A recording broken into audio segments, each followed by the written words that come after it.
santos, eleitos, predestinados, chamados para viver vida santa junto do Senhor nosso Deus. Nós vamos, nesta gloriosa manhã que nos dá o Senhor, abrir a santa palavra de Deus, dando continuidade ao estudo da primeira carta de João. Hoje adentraremos o capítulo 2. E agora pela manhã nós pretendemos ir até o versículo 14.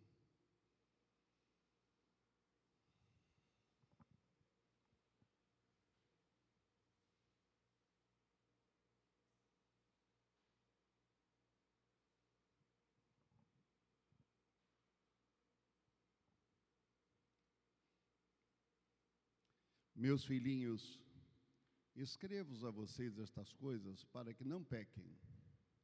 Se, porém, alguém pecar, temos um intercessor junto ao Pai, Jesus Cristo, o justo.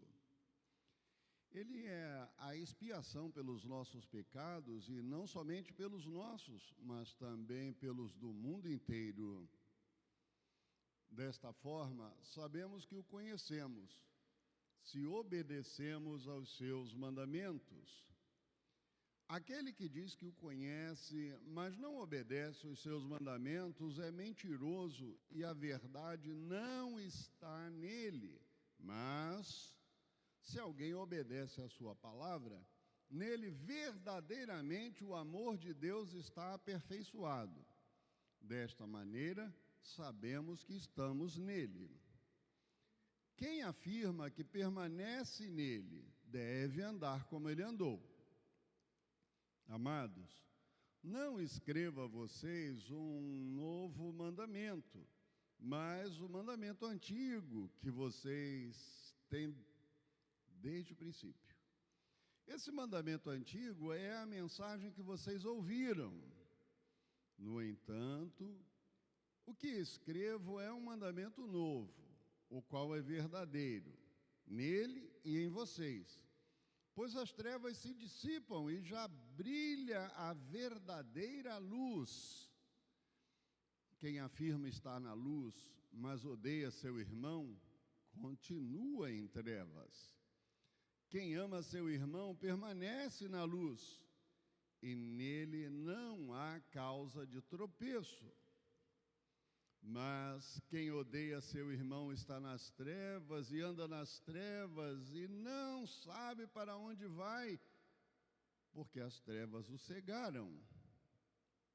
Filhinhos, eu escrevo a vocês porque os seus pecados foram perdoados por causa do nome de Jesus. Pois eu escrevo a vocês porque conhecem aquele que é desde o princípio. Jovens, eu escrevo a vocês porque venceram o maligno. Filhinhos, eu escrevo a vocês porque conhecem o Pai. Pais, eu vos escrevo porque conhecem aquele que é desde o princípio. Jovens, eu vos escrevo porque são fortes. A palavra de Deus permanece em vocês, e vocês venceram o maligno. Meus irmãos queridos, esse texto vem depois da palavra que nós ouvimos no domingo passado, e é bom a gente estar revendo isso. O reverendo Felipe, no domingo de manhã, nos lembrou que na abertura desta carta, o apóstolo João frisa quem é Deus e quem é Jesus. O objetivo dele ao iniciar é lembrar que Jesus é Deus. Não há separação entre Jesus, um Deus, Deus o Pai, outro Deus, e o Espírito Santo, outro Deus. Isso foi muito bem colocado no domingo passado, para nos deixar com uma visão plena de que a revelação que nos foi dada em Jesus Cristo é a revelação do mesmo Deus do Antigo Testamento. Para nos mostrar que Jesus Cristo encarnado, o homem, Deus, viveu entre nós e foi visto, e foi tocado, e teve emoções como nós. À noite nós tratamos de Jesus, a luz do mundo. E ao lembrarmos de Jesus, a luz do mundo, lembrávamos que Ele ilumina todas as pessoas, Ele ilumina todos os lugares, nada fica escuro, nada fica escondido aonde a luz divina penetra. Você pode esconder coisas da sua mãe, você pode esconder coisas do seu pai, dos seus amigos, você pode esconder coisas do seu cônjuge, você pode esconder dos seus filhos por um tempo. Não pense que você vai esconder para sempre, porque numa hora tudo se revela, mas pode esconder, e às vezes o tempo fica muito longo. Esta semana saiu na mídia social um casal que, depois de comemorar 70 anos de casados, resolveram se divorciar. Um casalzinho inglês. Se comemoraram 70 anos de casados e resolveram divorciar-se, porque um dos dois traiu o outro quando eles tinham 16 anos de casado. A mente humana tem uns negócios assim desequilibrados. Cuidado. É melhor conversar as coisas e acertar as coisas desse lado, porque nada fica escondido para sempre.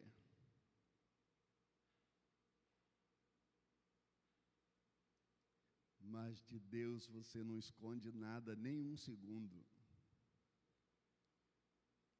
A coisa fica mais estreita quando Jesus disse para os seus discípulos que antes que o pensamento chegue na nossa memória, Ele já conhece toda a ação.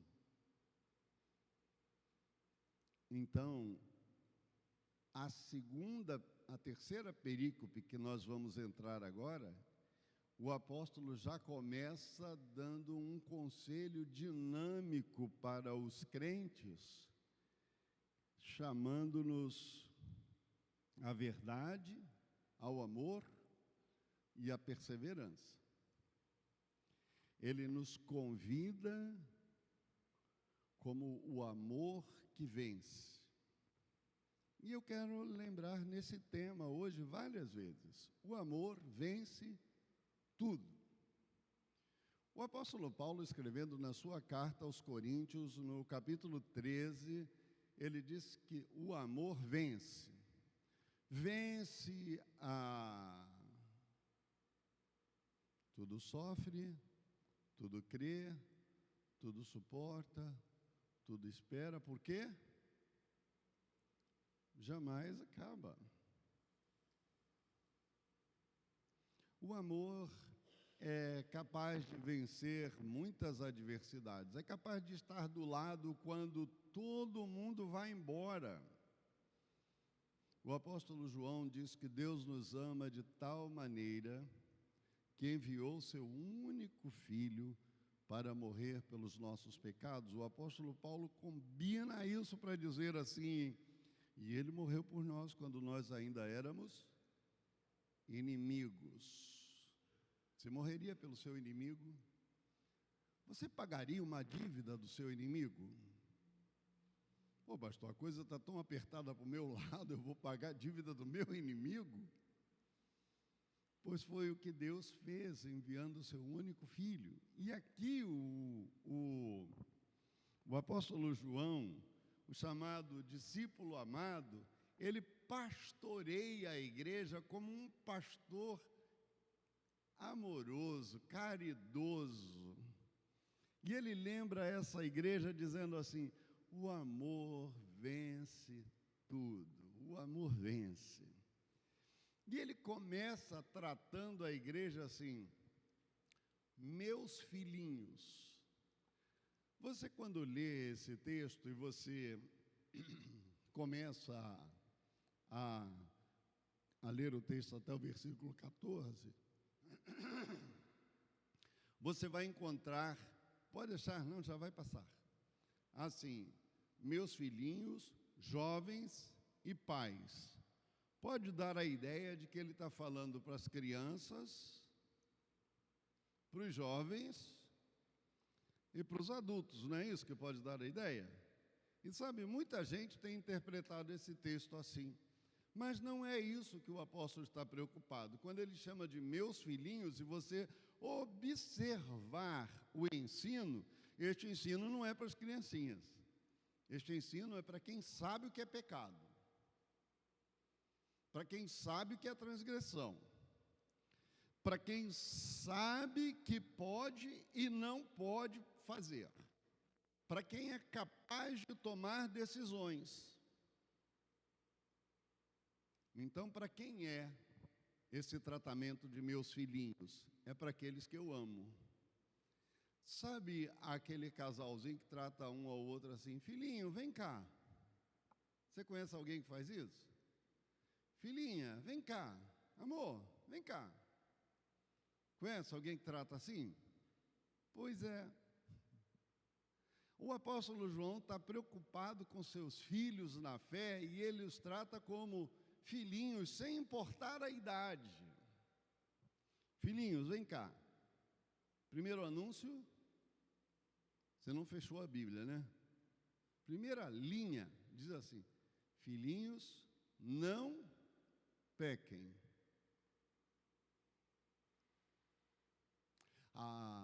O ensino primeiro que o apóstolo João traz para nós é de nos defender de um inimigo que está toda hora ao nosso redor. Você já colocou a sua mesa do café, do almoço, do jantar? Do jantar é mais raro, mas do café e do almoço, e aí quando a coisa está bem cheirosa na mesa, quem aparece primeiro na mesa? Pensa rápido assim, quem é que aparece primeiro na mesa? Mosquito. Não tem jeito. O primeiro a aparecer é o mosquito. Representa bem o nosso adversário. Quando você está bem firmado, o adversário ele vem de um lado. Aí você se defende desse lado. Quando você acaba se defender desse lado, o que ele faz? Ele vem do outro. E aí você se defende desse lado, ele vem de frente. E aí você se defende de frente, ele se manifesta aqui atrás. É esta preocupação que o apóstolo João tem com os seus discípulos. Filhinhos, cuidado. O adversário, ele não brinca.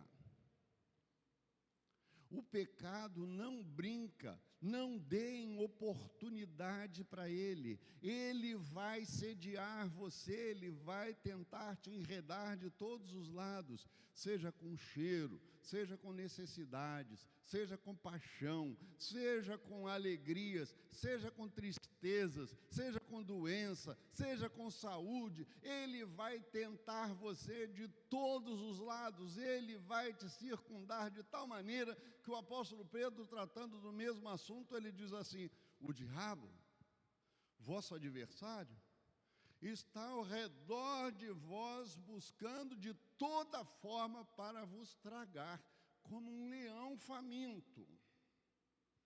Estes filmes da África, é interessante, dos safaris, né? As leoas ficam cercando a presa e vão estreitando o caminho da presa e vão estreitando. Elas não saem correndo para atacar, não, vocês já viram? Elas saem estreitando o caminho e elas caçam juntas, em família, e vão estreitando o caminho, e vão estreitando o espaço, até que quando chega numa situação que dá para fazer o ataque, uma delas parte, e aí a presa corre na outra direção, coitada da presa. Ela corre dessa, mas vai no encontro das outras. O diabo é assim mesmo. Então, o que o apóstolo João quer trazer aos crentes, aos filhinhos na fé: meus filhinhos, fiquem vigilantes. Não pequem de jeito nenhum. A lição logo que nos defende é: mas meus filhinhos, se, porém, duas condicionais, alguém pecar, temos um advogado. Não, esse advogado, o preço já está pago, tá, gente? Não é 30% de nada, não. Esse advogado, ele mesmo já se pagou. Ele mesmo já está no tribunal. Você não precisa procurar o advogado já está lá perante o juiz. Esse advogado, antes de você pecar, ele já está sentado diante do juiz para dizer: eu paguei, eu paguei, eu paguei. Mas não é porque ele pagou que eu posso pecar. Nos dias do apóstolo João, havia uma crença entre as pessoas de que quanto mais eu pecar, mais rápido o meu corpo morre. E quanto mais rápido o meu corpo morrer, eu vou para o Pai. Porque a minha alma é boa. Cuidado. Essa heresia está circulando no meio aí da população no Brasil ainda hoje. Então, todo cuidado é pouco. Vamos manter os nossos olhos colocados em Cristo para não pecar. Porque a Bíblia diz para não pecar. Temos um advogado, temos um intercessor. O escritor de Hebreus, no capítulo 9, vai cuidar disso, no capítulo 4 e no capítulo 9, vai cuidar precisamente dessa questão do intercessor. Na NVI, que é a versão que nós lemos, ela fala de um expiador. Na Bíblia que você tem aí na mão, a linguagem atualizada, fala que nós temos um propiciador. Os judeus tinham um culto anualmente, quando o sacerdote fazia o culto pela propiciação do pecado. O sacerdote tinha que fazer o culto, matar um cordeiro, trazer o sangue do cordeiro, e aí ele ungia os seus filhos ungiam todo o povo com o sangue do cordeiro, para dizer que houve confissão de pecados, e pelo sangue do cordeiro todos estavam purificados. Por isso o apóstolo João lembra a figura do Antigo Testamento. Assim como no sangue do cordeiro, no culto da propiciação, eram purificados, no sangue de Cristo nós somos lavados, mas não é por isso que podemos sair do culto e pecar. Temos de manter a nossa mente limpa.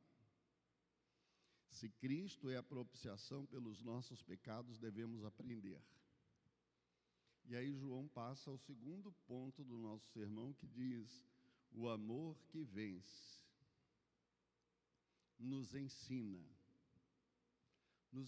a não pecar, nos ensina a obedecer os mandamentos. Para não pecar, nós temos que aprender os mandamentos. E aí ele vai buscar um mandamento que está lá no livro do Levítico. E aí ele usa o mandamento que Jesus atualizou no Novo Testamento, nos Evangelhos. Quando o moço perguntou para Jesus: qual mandamento que eu devo guardar? Jesus deu ao moço, e o moço disse: tudo isso eu tenho feito. E aí Jesus diz: falta ainda. Você vai e vende tudo que tem e dá aos pobres. Porque o moço era ganancioso. Outra pergunta para Jesus sobre a situação, e Jesus diz: o maior mandamento é amar o Senhor seu Deus de todo o seu coração, de toda a sua alma. E o segundo, igual a este, é: amarás o teu próximo como a ti mesmo. E aí, quando João está lembrando aos discípulos aqui, ele lembra que o nosso amor a Deus deve tomar lugar na nossa vida para termos vida santa como Ele é santo. João vai nos ensinar que quando lemos os mandamentos e guardamos os mandamentos, nós passamos a parecer com Deus. Nós passamos a ser parecidos no nosso falar, no nosso pensar, no nosso agir, no nosso praticar, no nosso andar diário. Nós começamos a viver como Jesus viveu entre nós. E quando começamos a viver como Jesus viveu entre nós, nós estamos aprendendo como será a nossa vida no céu. Eu quero chegar lá, mais um dia, mais 2 ou mais 10 anos, mas eu quero chegar lá. Para chegar lá, eu preciso perseverar em santidade. Permanecer naquilo que vimos, naquilo que ouvimos. E aí João vai mexer num assunto que é uma casa de marimbondo.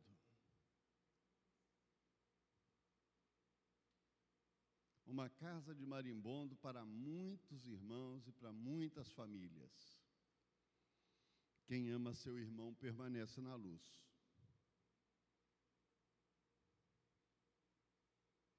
Quem não ama seu irmão é réu do fogo do inferno.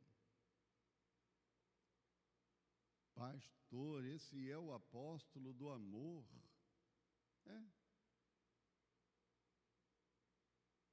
Lembre-se, ele tratou de que o amor cobre multidão de...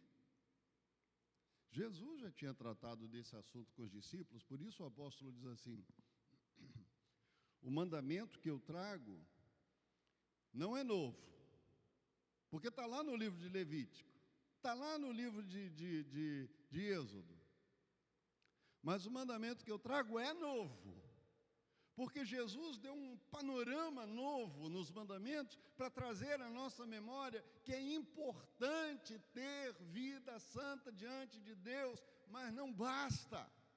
A vida santa diante de Deus precisa ser praticada, ela precisa ser transparente, ela precisa tomar vulto diante da sociedade.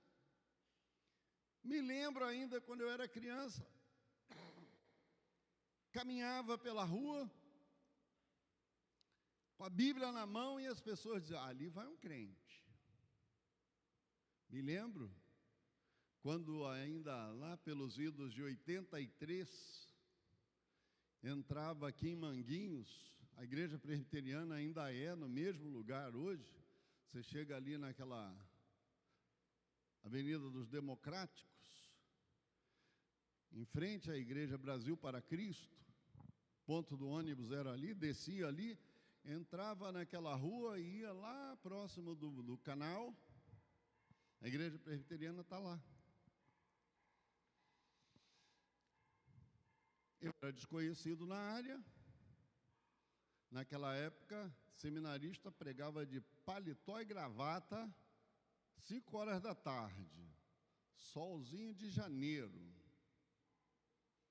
bacana. Vamos nós.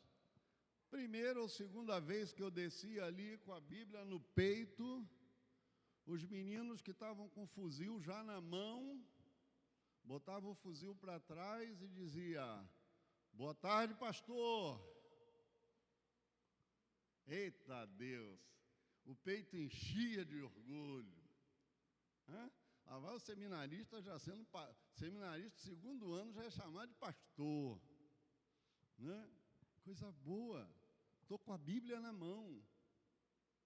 Gente, é preciso andar de cabeça erguida, não porque eu carrego uma Bíblia, mas porque as minhas palavras, os meus gestos, a minha atitude manifestam que eu sou de Deus.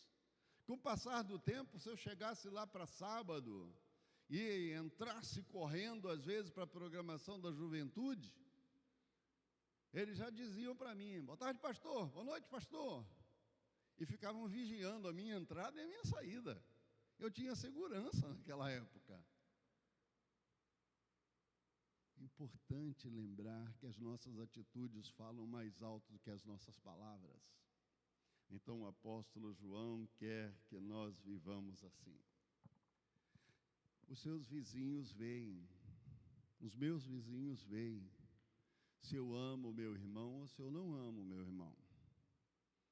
Nessa proximidade tão intensa, é que o apóstolo João nos convida a apoiar a nossa fé, a nossa prática do cristianismo. A nossa irmã querida Leontina, que já partiu para o Senhor, foi presidente da Confederação Nacional do Trabalho Feminino, contava uma história muito interessante. Diz que um casalzinho na igreja, toda hora, mas para tudo que iam fazer, amor, você trouxe aquele negócio? Amor, você fez aquilo que eu te pedi? Amor, vai ali no mercadinho para mim? Amor, pega as crianças lá em cima. Legal, todo mundo achava aquilo. A igreja trocou de pastor. O pastor viu aquilo, achou maravilhoso. Na quarta-feira, culto na igreja, o pastor chegou mais cedo, o pastor vinha de outra cidade, foi lá na casa dos moços, né? A casa deles era a segunda na esquina. Quando dobrou a esquina,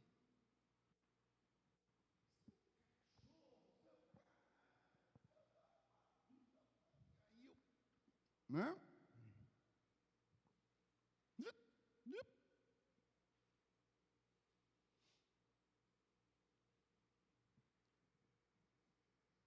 Bateu na porta.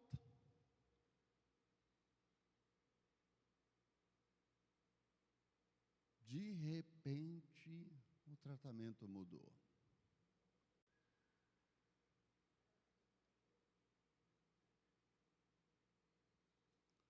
O pastor está na porta.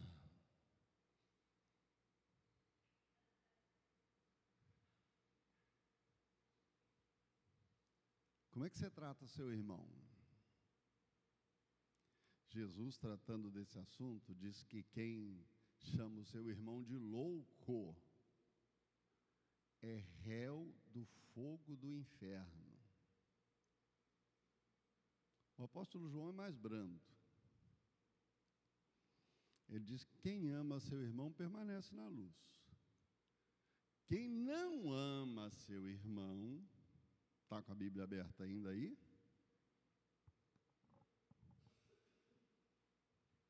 Aquele que diz estar na luz e odeia seu irmão, até agora está nas trevas. Versículo 9. Precisa de redenção de Jesus, precisa do sangue de Jesus. O amor que vence nos defende, o amor que vence nos ensina o que fazer para não pecar, o amor que vence nos desafia a conhecer aquele que existe desde o princípio. Precisamos conhecer a Deus. Precisamos conhecer a Deus não como aquela pergunta que a gente faz às vezes na classe de catecúmenos: quem é Deus? E a pessoa diz: Deus é o Criador de todas as coisas. Não, quem é Deus? Deus é o Pai de todos nós. Não, nós precisamos conhecer Deus. Se eu perguntar para o Marcelo quem é o Henrique, o que você sabe dizer do Henrique? É um cidadão que vem aqui na igreja. Mas se eu perguntar para o Antônio, filho dele, quem é o Henrique? Coitado. é outra história. Por quê? Porque o Antônio conhece o Henrique dia a dia. Mas, se eu perguntar para a Liane quem é o Henrique, aí é outra história. Percebe? Assim nós precisamos aprender a conhecer Deus. O apóstolo João tem a preocupação de que as heresias entram fáceis na cabeça dos seus filhinhos se eles não conhecerem a Deus com afinco, se não ler a Bíblia com afinidade, se não ler a Bíblia com desejo de aprender.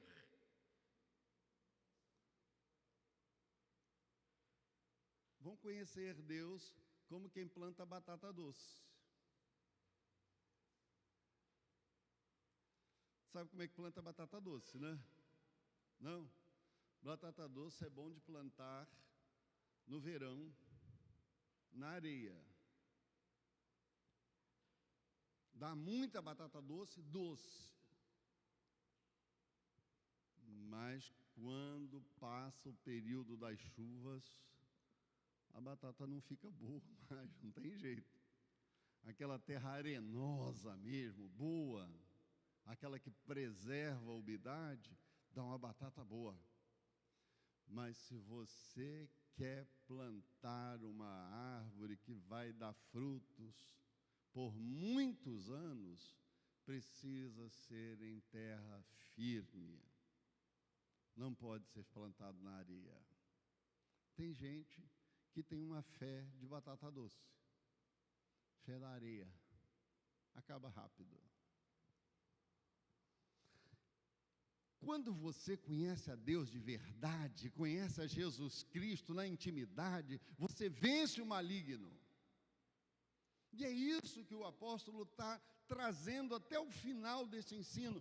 Você vence o maligno, não precisa fugir dele. Tiago trata desse assunto para dizer que se nós pegarmos e nós nos aprofundarmos em conhecer a Deus, então você vai resistir o maligno e ele foge de você, porque você tem poder para vencê-lo.